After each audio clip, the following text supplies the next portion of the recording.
Current news में अभी की खबर है, आईएसए का नया सदस्य बना मालडोवा। हाल ही में मालडोवा ने अंतर्राष्ट्रीय सौर गठबंधन यानी आईएसए फ्रेमवर्क समझौते पर हस्ताक्षर किए हैं। यह निर्णय मालडोवा की अक्षय ऊर्जा को बढ़ावा देने और ऊर्जा क्षेत्र में सहयोग को प्रोत्साहित करने की प्रतिबद्धता को दर्शाता है। आगे बढ़ने से पहले आपको बता दें, दृष्टि आईएएस मुखर्जी नगर की सभी क्लासेस अब आ गई हैं नोएडा में। हिंदी माध्यम और अंग्रेजी माध्यम में आईएएस फाउंडेशन कोर्स के ऑफलाइन बैच में एडमिशन आरंभ हो चुका है।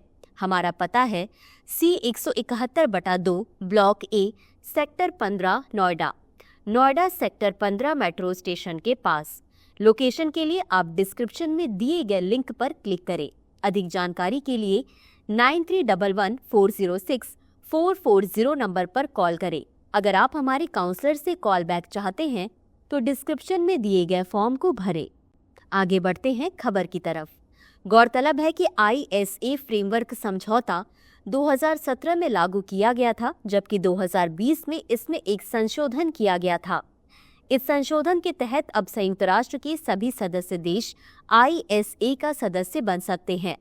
चलिए अब जानते हैं आईएसए के बारे में। इसका पूरा नाम अंतर्राष्ट्रीय सौर गठबंधन है। इसकी घोषणा 2015 में पेरिस में आयोजित UNFCCC COP21 के दौरान की गई थी। यह भारत और फ्रांस के बीच एक सहयोगात्मक पहल है। इसका मुख्यालय भारत के गुरुग्राम में स्थित है। इस पहल का मकसद सौर ऊर्जा के उपयोग को बढ़ावा देकर जलवायु परिवर्तन से निपटने के प्रयासों में तालमेल बिठाना है। इस पहल को टूवर्ड्स 1000 रणनीति द्वारा बढ़ावा दिया जा रहा है। टूवर्ड्स 1000 रणनीति के तहत निम्नलिखित लक्ष्य निर्धारित किए गए हैं। 2030 तक सौर ऊर्जा के लिए 1000 बिलियन अमेरिकी डॉलर का निवेश जुटाना, 1000 मिलियन लोगों को स्वच्छ ऊर्जा प्रदान करना, 1000 गीगावाट की सौर ऊर्जा क्षमता स्थापित करना।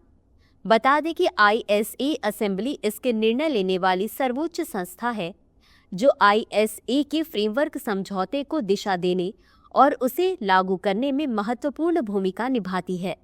गौरतलब है कि अभी तक 120 देश इसके फ्रेमवर्क समझौते पर हस्ताक्षर कर चुके हैं। इनमें से 104 देश इसकी अभिपुष्टि करने के पश्चात इसके पूर्ण सदस्य बन गए हैं। आईएसए का महत्व। इस पहल के जरिए लघु और मध्यम आकार के सोलर फार्म्स को वित्त पोषण और आर्थिक प्रोत्साहन दिया जाता है।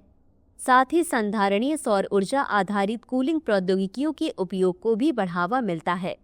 यह पहल ऊर्जा सुरक्षा और स्वच्छ ऊर्जा के साथ साथ भारत को 2070 तक नेट जीरो उत्सर्जन के लक्ष्य को प्राप्त करने में मदद करेगा। अंत में देखते हैं आज के अभ्यास प्रश्न को। अंतर्राष्ट्रीय सौर गठबंधन के संदर्भ में निम्नलिखित कथनों पर विचार कीजिए। 1. यह भारत और रूस के बीच एक सहयोगात्मक पहल है। 2. इसका मुख्यालय भारत के बेंगलुरु में स्थित है। उपर्युक्त में से कौन सा या कौन से कथन सही है या सही है? A केवल 1, B केवल 2, C 1 और 2 दोनों, D न तो 1 और न ही 2। इस प्रश्न का उत्तर कमेंट बॉक्स में जरूर दें। अभी के लिए बस इतना ही। धन्यवाद। डियर व्यूअर्स, अपने एग्जाम की तैयारी को और बेहतर करने के लिए हमारे चैनल को लाइक, शेयर और सब्सक्राइब करना न भूलें।